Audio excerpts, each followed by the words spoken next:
Hello সবাইকে।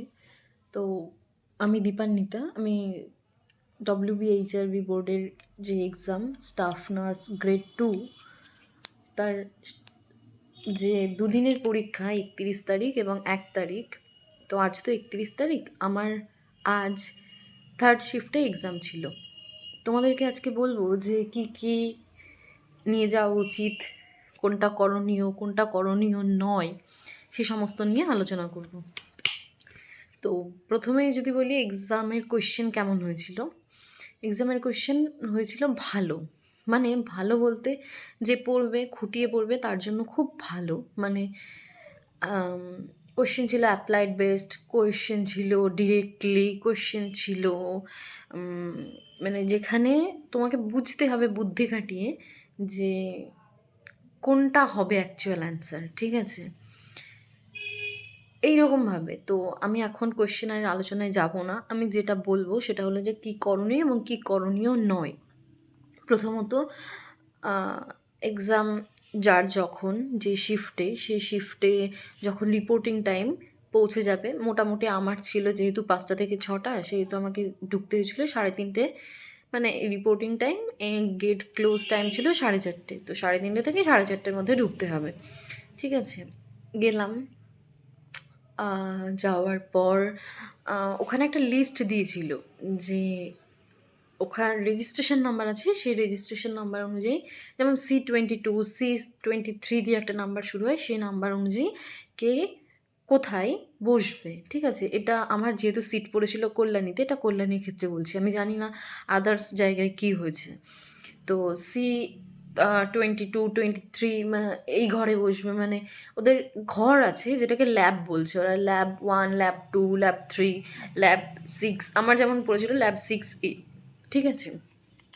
তো ওইটা দেখার পর গেট দিয়ে সোজা প্রবেশ করলাম। প্রবেশ করার পর লাইন দাঁড়ালাম, সেখানে সিকিউরিটি গার্ড দাঁড়িয়েছিল, ওরা চেক করছিল যে আধার কার্ডের সাথে হল টিকিট মিলিয়ে দেখছিল, আর যদি কারোর আধার কার্ডে দেখা যায় যে তার ছোটোবেলার ছবি থাকে, তো সেই ক্ষেত্রে সে আধার কার্ডের জায়গায় সেকেন্ড প্রুফ হিসেবে অন্য কিছু দেখাবে যার ছবির সাথে সেই জায়গাটা ম্যাচ আছে। তো আমি বলবো যার আধার কার্ডের ছবি রিসেন্ট নয়, একটু ছোটোবেলা, তারা সেকেন্ড আইডি প্রুফ নিয়ে যেও, ঠিক আছে? যেমন প্যান কার্ড নিতে পারো, ভোটার কার্ড নিতে পারো। তো সেকেন্ড অপশান আমার মনে হয় সবসময় রাখা উচিত। তো এটা গেল। এবং সেই ক্ষেত্রে লাইনে দাঁড়ানোর সময় কিন্তু কোনো জুয়েলারি তুমি পরতে পারবে না, এমনকি কারো যদি বিবাহিত হও বা অবিবাহিত হলেও নাকের থাকলেও খুলতে পারছো না, প্লিজ খুলে যেও, কারণ ওরা কিন্তু অ্যালাউ করছে না, বাইরে পাঠিয়ে দিচ্ছে খোলার জন্য, ঠিক আছে? তো গেট দিয়ে প্রবেশ করলে, ঢুকলে এই প্রসেসটা হলো। তারপর সামনে এগিয়ে গেলে তোমার চেকিং হবে। চেকিং বলতে তোমার বডি পার্টসে যে কোনো কিছু মেটাল আছে কি না, এই জিনিসটা মেটাল ডিটেক্টর দিয়ে ওরা দেখবে। দেখার পর আমরা ওপরে চলে গেলাম। ওপরে গিয়ে যে যার ঘরের সামনে দাঁড়ালাম, যেমন আমার ল্যাব নাম্বার 6 ছিল, 6A। তো সেইখানে গেলাম, গিয়ে দাঁড়ানোর পর ওখানে 2-3 জন ছিলেন যারা কম্পিউটারে কাজ করছিলেন। তো ওখানে গিয়ে একটা টেবিলে বসলাম। বসার পর সিগনেচার করতে হলো, আর হচ্ছে যে চোখের মধ্যে ছবিটা না, আমি জানি না কী বলে ওইটাকে, যে আধার কার্ডের নেয় না, মানে চোখের মনিটা যে মিলিয়ে দেখার যে ব্যাপারটা, সেটা করলো, মানে আর হচ্ছে একটা লাইভ ফটো তুললো, ঠিক আছে? তোলার পর আমার যেই জায়গাটা আমার কম্পিউটারে নাম্বার দিয়ে দিল, যে C176, 177, মানে কম্পিউটার যেই টেবিলে আমি বসবো সেই টেবিলটা আমাকে দিয়ে দিল নাম্বারটা। তারপর সেকেন্ড টেবিলে গেলাম। আমি ফটো হাতে করে নিয়ে গেছিলাম, ঠিক আছে? আমি ফটো লাগিয়ে নিয়ে যাই না, অনেকে ফটো লাগিয়েও নিয়ে যাচ্ছে। আর যে হল টিকিটের সিগনেচার, ওটা কিন্তু বাড়ি থেকে করে নিয়ে যাবে না, ওই সিগনেচারটা কিন্তু তোমাকে করতে হবে ওখানে বসে, ঠিক আছে? ওই যারা গার্ডে আছে ওনাদের সামনে করতে হবে সিগনেচারটা। তো এই গেল, ওনারা ফটো লাগিয়ে দিল, দিয়ে আর 2টো অ্যাটেন্ডেন্স পেজ ছিল, ওখানে সিগনেচার করলাম, করে আমি আমার কম্পিউটারে গিয়ে বসলাম।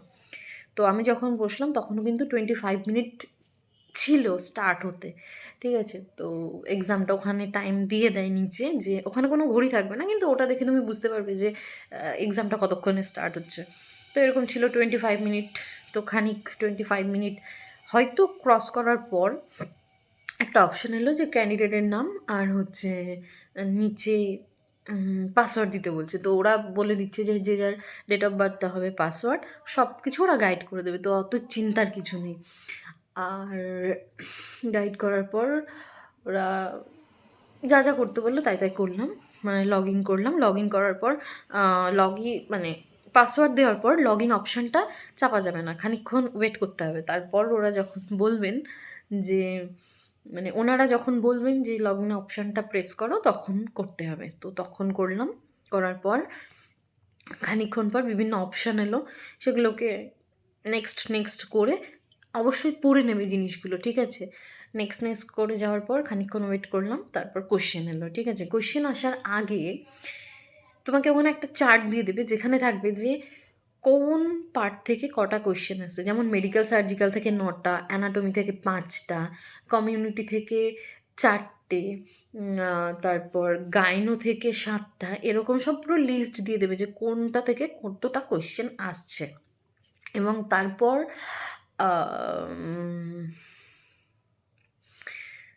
তো এক্সাম স্টার্ট হবে 1 2 3 করে, তারপর কোয়েশ্চেন নাম্বার আসবে, কোয়েশ্চেন তোমরা সলভ করলে সেভ অ্যান্ড নেক্সট করবে, ঠিক আছে?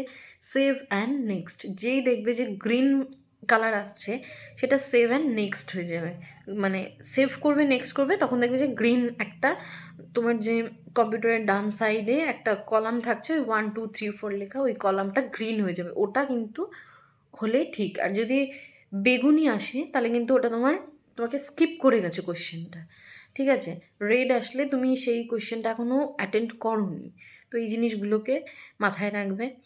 আর অটোমেটিক টাইম শেষ হলে অটোমেটিক সাবমিট হয়ে যাবে। ব্যাস খানিকক্ষণ পর ওনারা বলবেন যে বেরিয়ে যাও, ঠিক আছে? বেরিয়ে যাবে। আর শেষ হওয়ার পর আমাদের কম্পিউটার, আমি জানি না অন্য জায়গায় হচ্ছে কি না এটা, কম্পিউটারে এসেছিলো যে মানে ওই কলেজ সম্পর্কে যে কিছু রিভিউ দিতে, তাই এটা জাস্ট ফর্মালিটিসের জন্য, ওটা কোনো ব্যাপার না। আর হ্যাঁ, যদি বলো কল্যাণীতে ব্যাগ রাখার জায়গা, যদি কেউ একা যাও, যেমন আমি একা গেছিলাম, ঠিক আছে? আমার ব্যাগ ফোন এগুলো রাখার জায়গা ছিল না, তো ভেতরে একটা জায়গা আছে, ওখানে তুমি রাখতে পারো খুব সেফলি, পার্সও রাখতে পারো, কোনো অসুবিধা নেই। আর ওরা রাফ শিট দিয়ে দিচ্ছে, আর যেই রাফ শিটটা তোমাকে করে জমা দিয়ে দিতে হবে, ওরাই জমা নিয়ে যাচ্ছে। আর পেন একটা তুমি নিয়ে যেতে পারো, অথবা ওরা তোমাকে দেবে, ঠিক আছে? জলের বোতল নিয়ে যাবে ট্রান্সপারেন্ট। ব্যাস এই ছিল আজকের। তো যাও, ভালো করে এক্সাম দাও, অল দ্য বেস্ট, ঠিক আছে? আমি চাই সবাই জিতে ফিরে আসুক, কিন্তু এটা তো সম্ভব না, but do your best. Bye bye.